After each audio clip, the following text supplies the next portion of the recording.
Lods, dito sa Spain, yung mga kotse nakapark lang sa side ng mga kalye.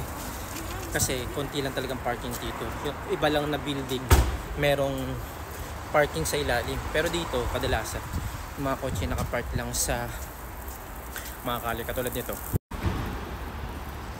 Ayan, Lods, sa side lang nakapark yung mga kotse. Kaya hindi worth it bumili ng brand new na kotse dito. Lalo na kung wala kang parking kasi diyan ka lang magpa-park. Tapos kadalasan yan, nababangga yung mga kotse dyan eh. Tapos nababasagan ng side mirror dahil minsan, lalo na yung mga nasa kanto na mga kotse, mga nasasagi ng mga malalaking kotse. Pagkadating mo sa kotse mo, basag na, may tama na. Then ngayon kanina naglalakad ako, Lods. Grabe nakita ko. Basag, as in sinadyang basagin to, Lods eh. Pakita ko sa inyo. Ayan mga kotse.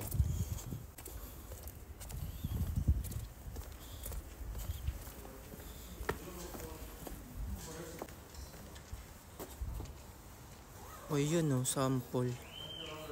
Holy.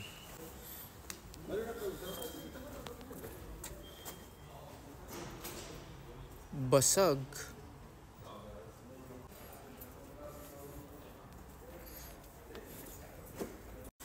Napansin ko yan habang naglalakad ako. Then, nung naglakad pa ako, may nakita pa akong isa pa.